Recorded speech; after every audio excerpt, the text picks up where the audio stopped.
recalling my teachers, the Venerable Thich Nhat Hanh and Roshi Bernie Glassman. I'm so grateful for their example. And I think on this day, the 11th of September, it's really important for us to recall the bombing of the trade towers 21 years ago, the bombing of the Pentagon and the plane that was brought down in Shanksville, Pennsylvania. And sitting with all those who lost their lives and touching into the terrible loss of safety in our country and in so many quarters. And then the cascade of losses coming from this day, including the terrible misbegotten wars that followed September 11th. So I want to invite us to pause. Take a deep breath.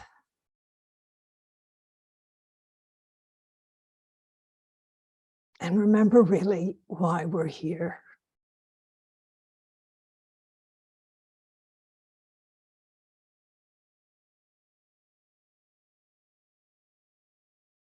So thank you.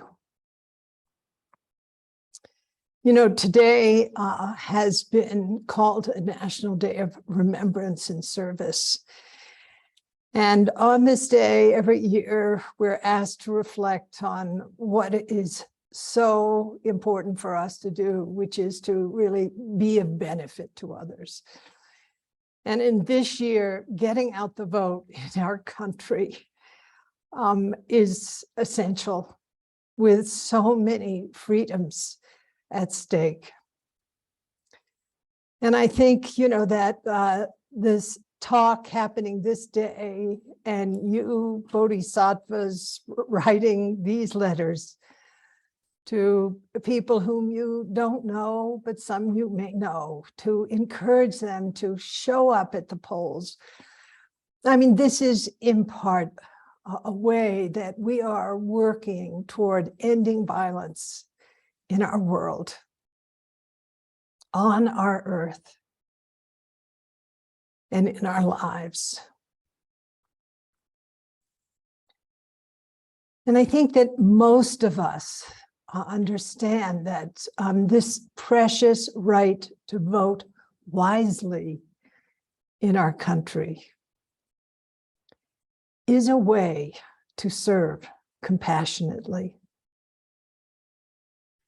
And from my point of view, it's a kind of holy endeavor where we can participate in a democratic process that truly supports us in stewarding, protecting, and nourishing the wider world through our lived experience of interbeing and by living our vows. So I want to turn for a few moments to our own tradition and why it supports what we're doing as political activists. And I really want us to understand that at the beginning, I'm not a Buddhist scholar, but I read a lot, I study a lot. I've tried to really understand the deep history of Buddhism. And recent scholarship has made it clear that some things about Buddhism are important for us to consider as we face the political, social, and environmental challenges of our time. And one of the things is that Buddhism is not an apolitical religious tradition, even though it's often seen as apolitical, or at least espousing neutrality by some modern Western practitioners and scholars of Buddhism. And I know this from direct experience where some Buddhists have, I don't want to say attacked me or at Upaya, but also spoken directly about our dedication to socially engaged Buddhism as not being entirely very Buddhist. That Buddhism is really apolitical. And I would suggest that this apolitical perspective actually reflects socially biased interpretations of ancient sources, and in fact, disallows the historical realities of Buddhism as a lived tradition. And I think this is because of the privilege present in the white Western world of practice and scholarship, where perspectives of neutrality and apoliticality make it possible to avoid the presence of social and environmental suffering and the necessity of social and environmental responsibility and engagement. And this is done basically through bypassing, through moral disengagement, and really through privilege. And we could also say, you know, there are too many wonderful Buddhists who are conflict averse. In other words, really meeting the tides of discrimination, of bullying, of violence in our culture, in our society, even in our centers, is too uncomfortable for many Buddhists. And I feel we have to change that. We have to be able to stand in our vows, in our integrity, and also we can stand in the long history of Buddhism as an engaged, a socially engaged tradition. Now, from its very beginning, Buddhism has offered what one scholar has called emancipatory opportunities for some of society's most oppressed members, whether they be women, those in the lower castes, in the Hindu world, criminals, and crazy people. And this history of serving the marginalized is a thread throughout the history of Buddhism. In India, through the works of Ashoka, in China, through some very radical, compassionate sects that arose in Japan, and of course, Southeast Asia and America. But in the past 100 years, Buddhism has provided an extraordinary vehicle for even more class-based social change. And I'm thinking about the large-scale conversions to Buddhism among the so-called Dalits of India in the 20th century through Dr. Ambedkar. Himself a Dalit, he was a jurist, an economist, a social reformer. He was also the chief architect of India's constitution. And he rejected the discriminatory Indian caste system and publicly converted to Buddhism, along with some 380,000 of his supporters.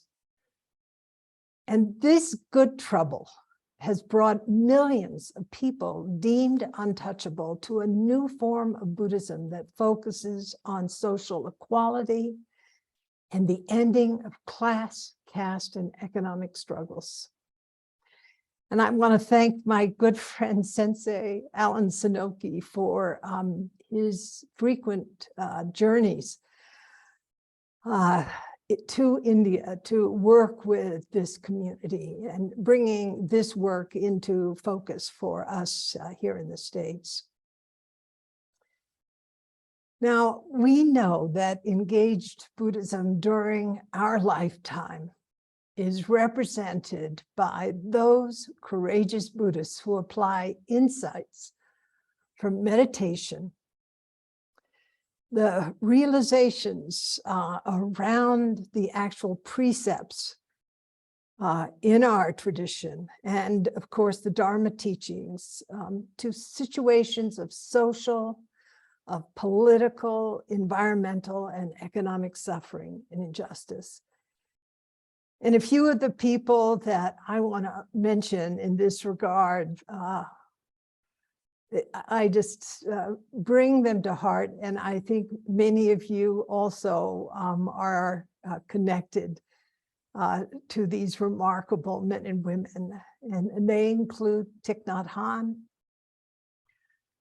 Sulak Shivaraksha from Thailand, Dr. Aryaratne from Sri Lanka, our beloved Joanna Macy, and I want to mention Alan Sanoki's name again.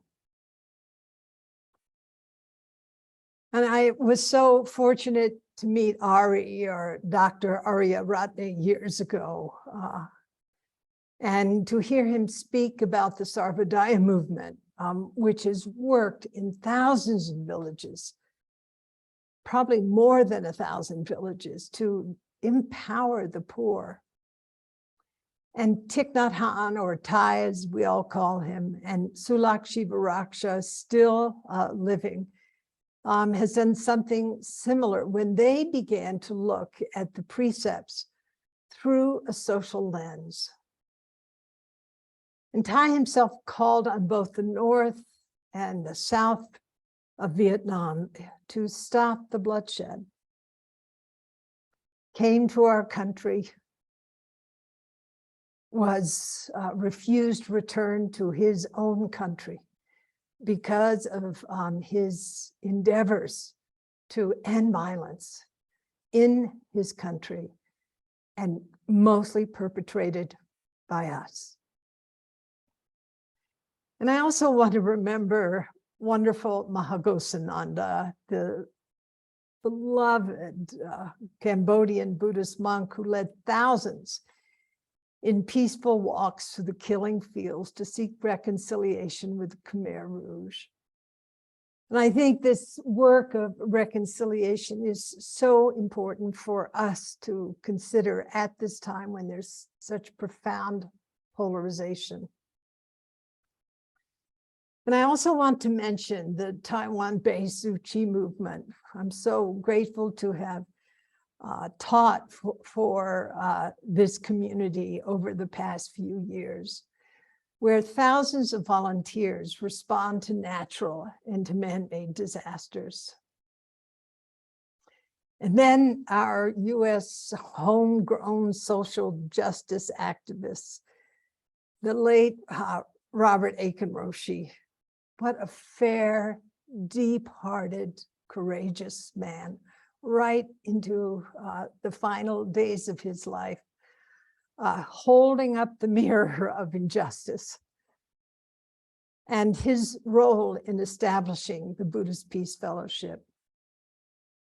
And Joanna, still with us. Joanna, oh, Joanna, peace activist, visionary, environmental so-called warrior, and her work that reconnects.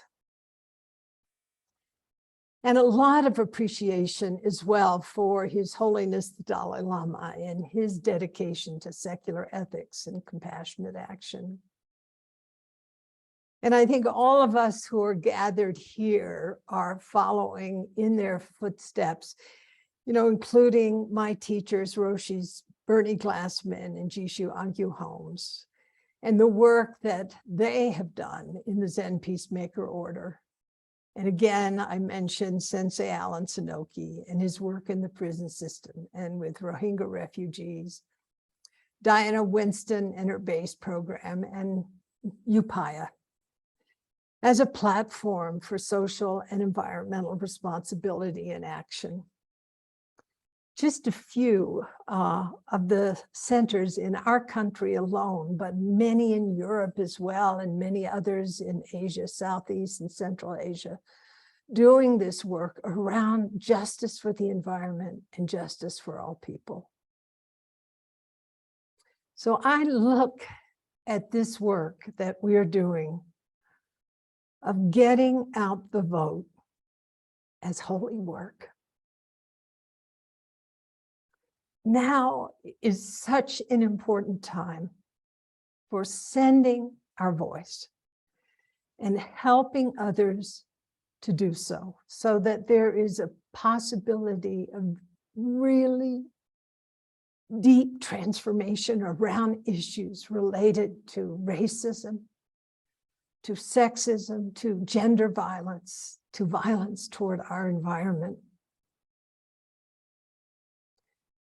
And, you know, something else that is important, and that is addressing our addiction to lifestyle and to recognize the catastrophic impacts of our consumeristic habits on this climate and our earth. And, you know, it's not just about pointing the finger at others. We really need to recognize the supremacy of the privileged. So we might, as a community, work for equal justice and equal care for all. And this includes working toward the transformation of our economic system, as well as our system of government, as well as we all know of our judicial system. And to look deeply at how we educate and care for our young, of how we treat our elders, of how we treat our earth and indigenous peoples. And we need to do this, even if it threatens our safety, and even if it puts our lives at risk. I believe at this very time, there is no question that we need systemic change. But for systemic change to happen, and we do this through voting and through getting out the vote, but also it has to do with inner transformation as well. It also has to do with communities of action. You know, we together can make good trouble. And we can bend this arc of the moral universe toward justice. And we can do it not only as individuals, we need to do it as communities of care, communities of engagement, communities of action. And we can do it whether we're contemplative or a social activist. We can do it no matter what age we are. We can do it whether we're wealthy and privileged or living in a sacrifice zone. And clearly, we must do this now. So with these few words, I am thanking you for taking the time not only to listen to my prayer this morning, but also for writing these letters. And my hope also is that we won't stop just at writing the letters or stop just as an individual and just in terms of showing up at the polls, but that we will inspire others in a way like Beto has done in Texas, bringing people out of every quarter in Texas to stand behind him, with him, alongside him. I feel we are at a critical inflection point. And every action, no matter how humble, really matters. We cannot sit in our homes and turn away from the truth of suffering that we are witnessing, not only in our country, but how our country is affecting all parts of this world. So thank you for your dedication, for living by vow, for taking a stand, for sending your voice. Thank you.